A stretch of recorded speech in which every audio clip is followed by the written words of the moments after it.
Dear friends, I am happy to say that Thomas and his friends are still at work, trying as hard as ever to prove themselves really useful engines. I am happy to say too that my father is still taking a keen interest in the region's affairs, and it is with grateful thanks that I would like to dedicate this book to him, the person who began it all, the author.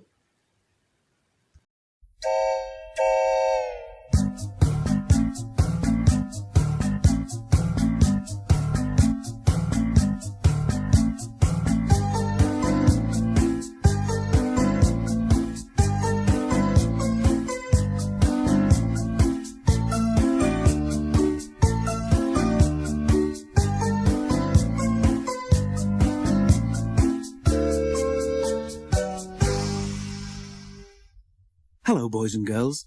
Are you ready to enjoy some more exciting stories about Thomas the Tank Engine and his friends written by Christopher Awdry? The first story is taken from the book Really Useful Engines and is called Stop Thief. Thomas stood at Farquhar, the top station of his branch line.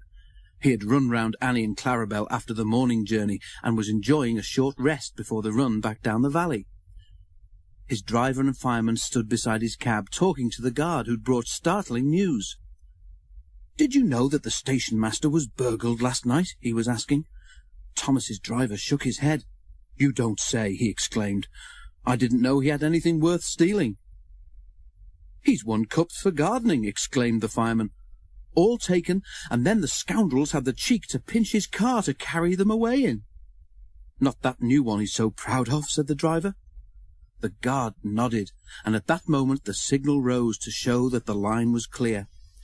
The driver and fireman climbed into Thomas's cab, the guard blew his whistle, waved his green flag and got into Clarabel, and Thomas set off.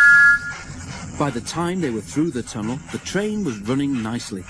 Road and railway were beside each other here, with only a stream between them. Thomas remembered his race with Bertie the bus.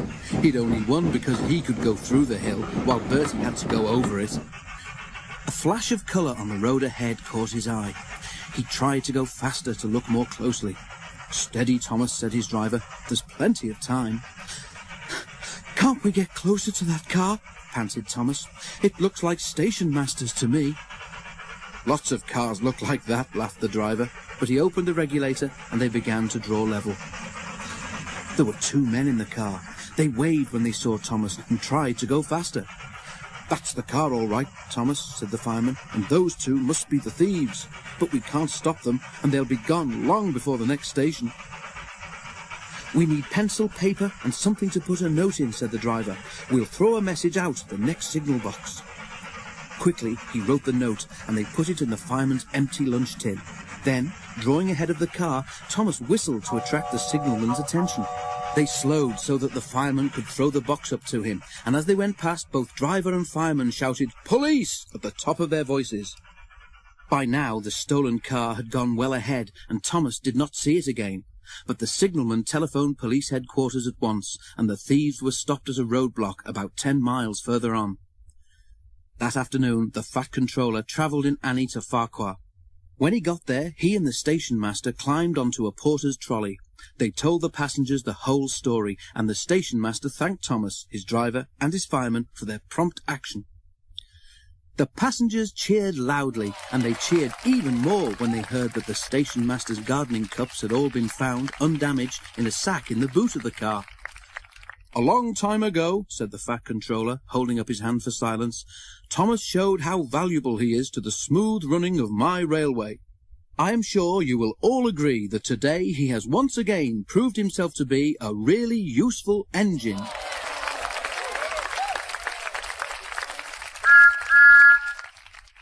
The next story is called Mind That Bike. Percy had never known Tom Tipper to be anything but cheerful. Tom was postman at Farquhar, and every morning he would have a cheery word for Percy as he helped to load the mailbags onto the train. Percy then took them to the town, where there was a big office for sorting the letters. But one morning Tom wasn't there. A postman they didn't know just dumped the bags on the platform and bicycled off without stopping to help.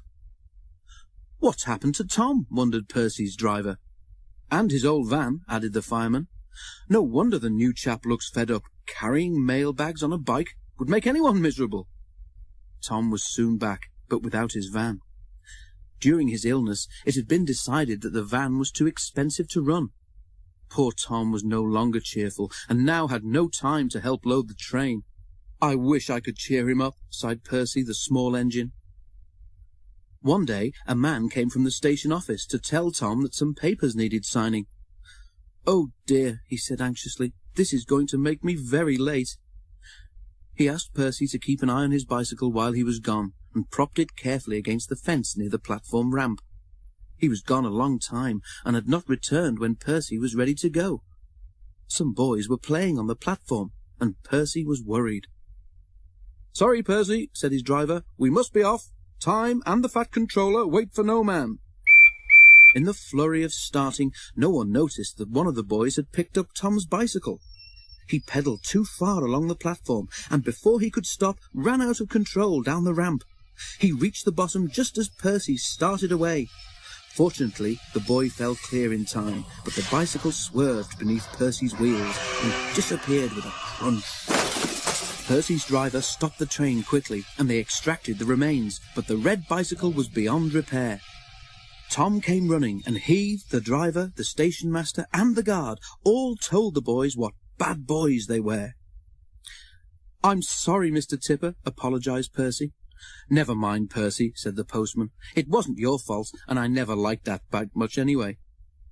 When the Fat Controller heard about the accident, he ordered that Tom should be provided with a new bicycle at once.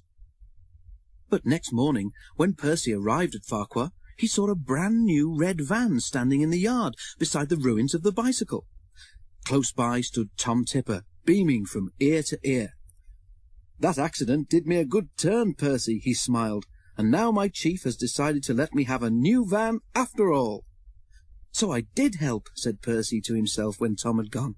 "By accident, as you might say." Our next story is simply called Fish. The fishermen who used the port near the big station were bringing in more fish than ever before. Each day the sheds on the quayside were piled high with boxes. Much of this extra fish had to travel by rail, so the trains which Henry and the other engines had to pull became heavier. One night, a special load of fish was ordered, and the Fat Controller decided that extra vans must be added to the train that the men called the Flying Kipper. The only spare vans that they could find were old ones that had been standing unused on a siding for some time. Workmen cleaned them quickly, and they were added to the tail of the train. Henry grumbled dreadfully about it, but there was nothing to be done. "You'll just have to put up with it, Henry," said his driver. "At least the extra load will mean we can have a banker up Gordon's Hill." Duck often waited at Edward Station so that he could help heavy trains by pushing behind. Tonight Henry made good progress in spite of his extra load. When they reached Edward Station, his driver stopped the train beyond the platform. Then, using Henry's whistle, he gave the special signal which meant that he wanted help up the hill. "Peep, peep, peep, peep," whistled Henry. "I need a banker, please." "Peep, peep," replied Duck. "I shan't be long." Duck buffered gently up to Henry's train. He was not coupled on, so that Henry could run on without stopping when they reached the top. "Ready?" Duck whistled. Pull hard, puffed Henry. We're doing it, replied Duck. Henry was pulling harder than he thought. It was a dark night, and Duck felt the weight on his buffers slacken. Because of the dark, he could not see that Henry had taken the train on his own, and was slowly drawing ahead. All trains carry a red lamp on the final vehicle to show that the train is complete. This is called a tail lamp. Duck's driver began to be worried. "There's no sign of a tail lamp," he said to the fireman, "but we must keep going." Duck whistled, but there was no reply from Henry.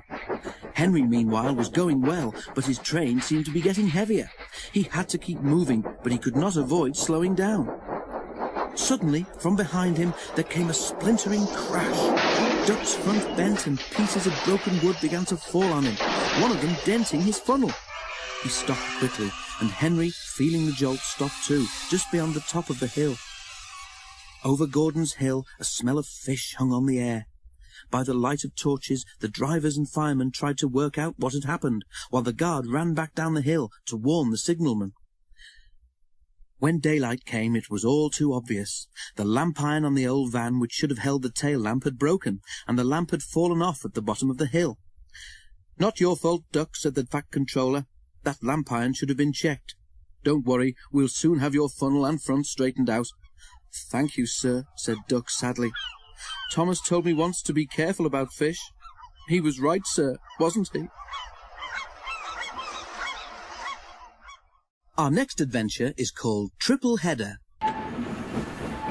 Gordon was resting in a siding. It was a hot day, and the express had been heavy. "I get so out of breath," he complained, "but nobody cares. They just say I'll be all right after a rest." "Get the Fat Controller to give you tanks in a bunker," suggested Thomas cheekily. "You'll feel a new engine. We tank engines never get out of breath, you know." Perhaps it was lucky for Thomas that poor Gordon hadn't the energy to reply. The men worked hard on Gordon, but they couldn't make him better. "You need new tubes, Gordon," they said. "You have to go to the works to have them fitted." While Gordon was being mended, Henry pulled the express. But one morning, just before Gordon was due back, Henry was ill too. "We've no spare engine except Thomas," the inspector told the Fat Controller, "but he can't pull the train on his own." "Could Percy help?" asked the Fat Controller. The inspector shook his head. "The two of them with Duck might manage," he suggested. "It's only as far as the works. They're sure to have a spare engine there." So the three tank engines were coupled together, Thomas nearest the train, Duck in the middle, and Percy at the front. Then, slowly, they started. Come on," fussed Percy importantly. We're doing it," puffed Duck. Pull harder," rumbled Thomas to the others. The heavy train drew out of the platform. The engines couldn't go as fast as Gordon, but the passengers didn't mind. They knew that Percy, Thomas and Duck were doing their best. Expresses are not like branch line trains. They don't stop at all the stations, and the engines don't have a chance to get their breath back. Soon the three began to feel tired.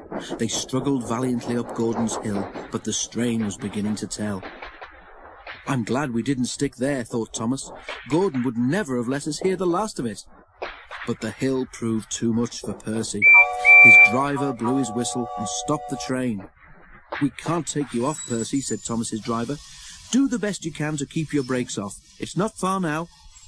This made things harder for the other two, but they struggled gamely on, twin columns of steam shooting high into the air.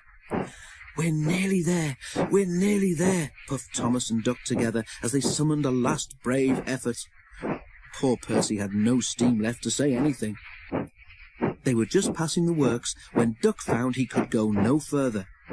Thomas could not pull the heavy train on his own, and the cavalcade came to a standstill a few yards short of the station platform.